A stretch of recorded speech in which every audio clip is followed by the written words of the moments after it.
Okay, so let's do the wiring part. And this is why you don't have to have it perfect, because like there's a good chance they're going to fall off or get messed up. So don't put a lot into these until you've got all the steps kind of worked out. So I've got my fingernail down here. I've made that line where the string's going to go. And I'm going to take my string and I'm going to hold the knot in my right hand. And I'm going to hold the tag end in my left hand. And then this goes on the other side of the pot from you. Hold it parallel. Hold it parallel, and then stick it right in that little gap you made. And let go with your left hand. Hold on tight with your right. There it is. I am not. Okay. Neither am I. Okay, great. You guys got it off? No. So let's talk about some of the challenges of that. One was it drawing the string in, right? And your hand getting pulled in. You want to hold your hand still. Let go of the knot. The same as any other throwing. You just hold your hand stable, the rest will work out. One that doesn't have the knot. How'd it go? Not great. Besides bleh. No. But it looks like you got a nice even cut. Yeah, make sure it's stuck Okay. into the clay. Yep, parallel. Shove it in the clay. Hold on. Yep, good, now let go. What one? Left hand. Good, now stop the wheel. Yeah. Or catch it. Yeah, or catch it. The other thing you can do, and this is what I do many times, I'm gonna do a little demo here, just a wicked fast one of like wiring that off. One other thing that I do, and this is when I'm working on a kick wheel or when I'm really producing, is I'll have my cup or whatever. You can throw bowls. I throw all my sculpture bases this way. So I've got my little thing here that I've made, such as it is. And then I'm going to take my string and I'm going to get it so that it's kind of ready to go. And as soon as I let go, then I put my hand around the cup. Okay, and it'll just kind of like kick it off the lump into your fingers, and then you just pick it up. This is why we aren't investing a lot in these cups until we get the whole process down, because it stinks to have nice cups flop around on your wheel head. Okay, let's do it again. I love those switches. Yeah. They can be re-wedged. Oh, what can you do with that? Trim it. You can carve it. Yeah. You don't want to keep it? Okay. Junk it. Okay, well, I'm Junk gonna it. put this on the thing. So bring it back to centered again. If you have trouble with that, I'm happy to help you bring it back. Nice quick wheel. There you go. You ready?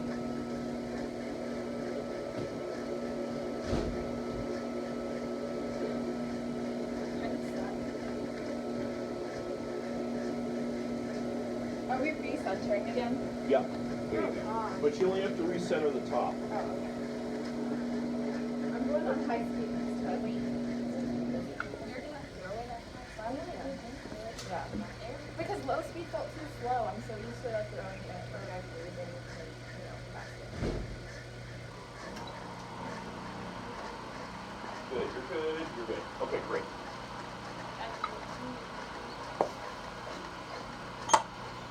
And let's do it again. So you're gonna let your hand ride on the spindle, and then using only your thumb, let's plunge in up to the first knuckle.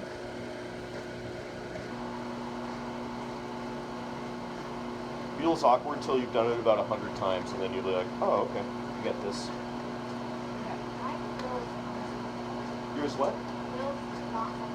All right, I'll be right over. That's alright. That's fine.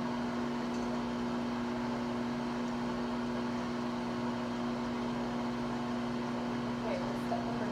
Let's go with that. You look good. Good. Okay. You gotta do your thing. Oh yeah. You gotta pull. And now let's open it up. Again, I'm just moving my thumb. My hand is in a stable position, using the centered spindle as my stable place. So I'm not up like this. like this. And then compress the floor and describe your corner.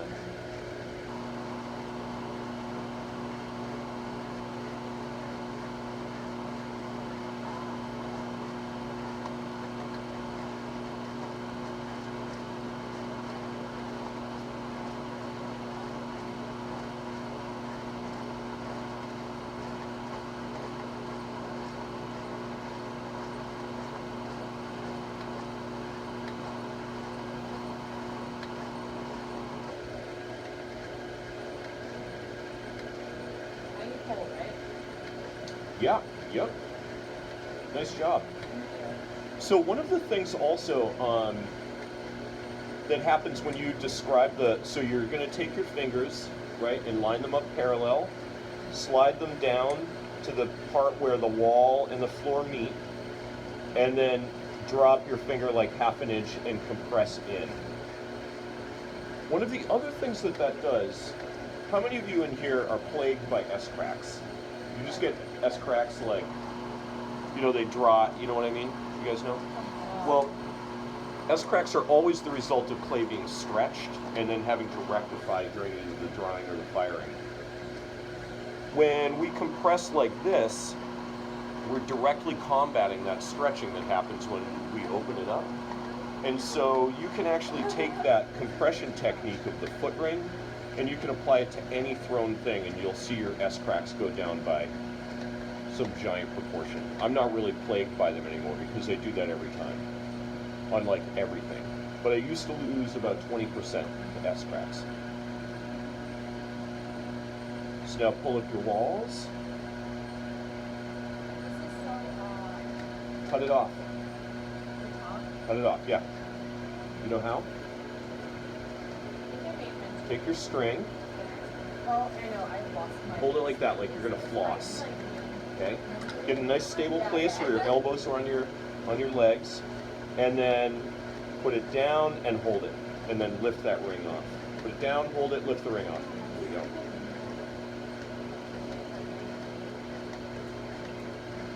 Is that better?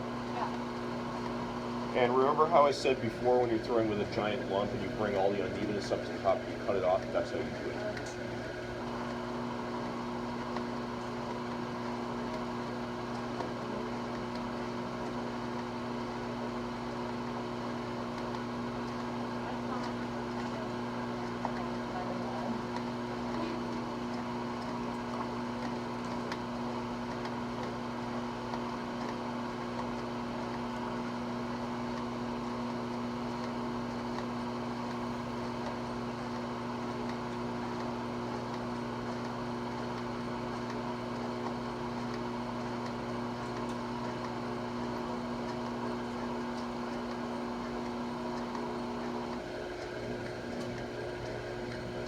So yeah, there are practical applications to this, but one of the really big practical applications to throwing this way as a learning potter is that you spend so much time working on form and throwing mechanics and so little time struggling with centering.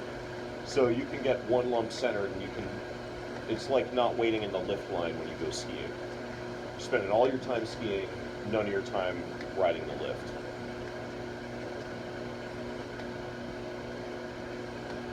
For example. That was really nice. Mine is very uncensored. Look at Rachel made her box. So this is good. Looking good, guys. I think it's like good with normal drawing. Yeah, I'd rather You would? I like big pieces anyway. Practice this technique. It is a technique. So it's going to be one of those things that works for some applications and doesn't work for others. Many, many potters eventually get to the point where, and I have to admit that I am kind of on the edge of this myself, where I'll just center like a 20-pound lump and take 20 minutes to do that and then throw all of my production work off of that. One of the things that I like about that is that I have lots and lots of clay to play with. So if I'm like, oh, that's a good idea, but I want to make it really big, I've got that clay there and I can make it that way. I can kind of follow my shape and form inspiration as it comes to me.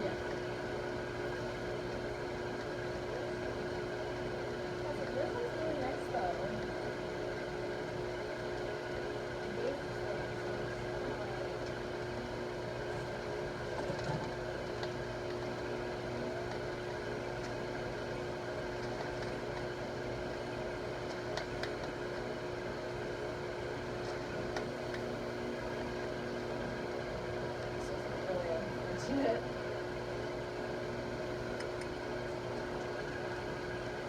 I think you should slow your wheel down a little bit. That's fast. Yep. So as you get thin and as you get wider, your wheel should slow down because your centripetal force per square whatever increases the more you have, the more diameter you have, and it'll pull that bowl right apart.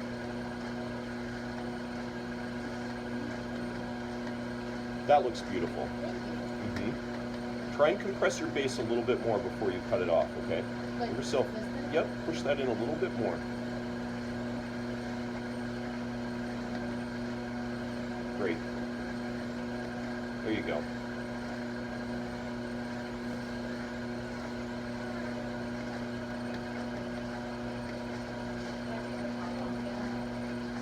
Hey, nice, you did it successfully. Excellent. Yeah, I didn't have this one for my eye.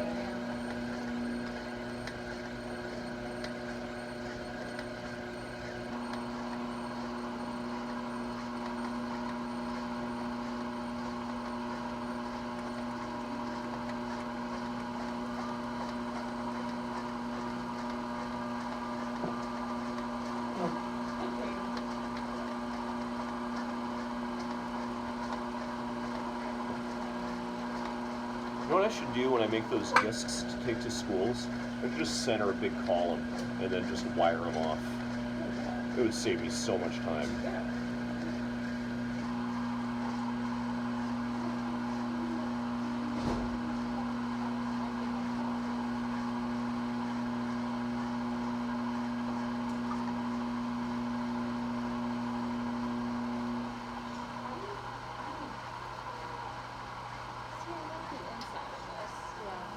Outside, not so much. Good job, both of you guys. All right. How'd it go? Not so good. Call this series my abstract hump series. I like that one, Kim. I think it's cool.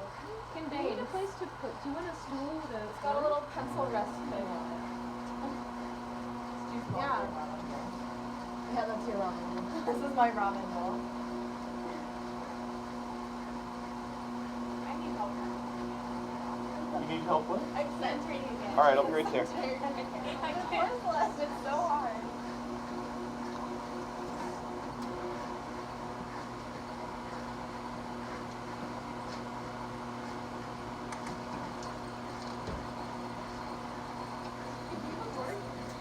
Me? I do. Oh, thank you, Holly.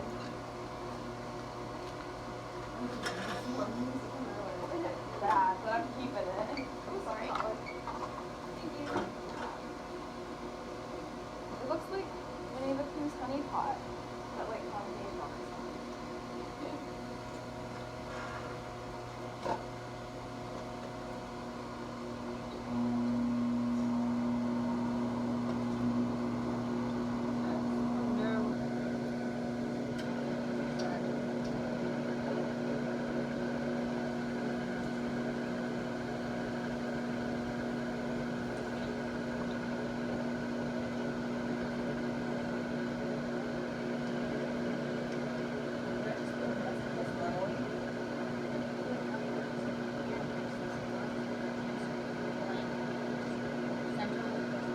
Just your fingers. This.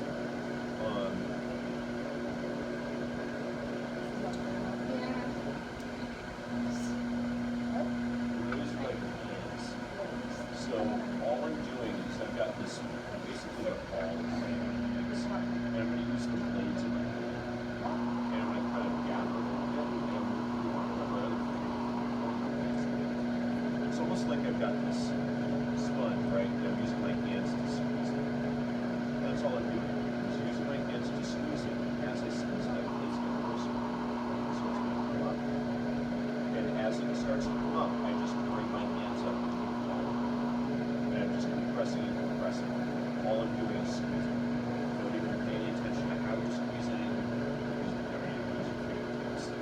But besides that, just get as much hand on there as you can and squeeze it as much as you can. See the rise from that. Yeah, you just do it in opposite, so you're just pushing down with your hands and opening up. Pushing down with your thumbs, opening up with your hands. When I'm bringing it up, I'm pressing with my hands. Pushing down with my thumbs, accepting.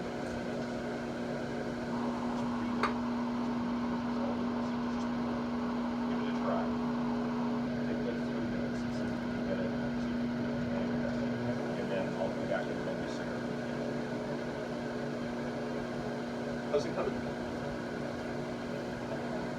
Do you know what you're doing? Yes. Okay. Is this centered enough? What? Centered enough? That is centered. Nice. Nice job. Beautiful. You totally got it. You totally got it. Ooh, this is not centered. I can feel that. I do not got it. You do not got it? Okay, let's see what we can do here. And you have it, right? Not really. You're close? All right, I'll be over to you in a second. So, This part I always you're going to start with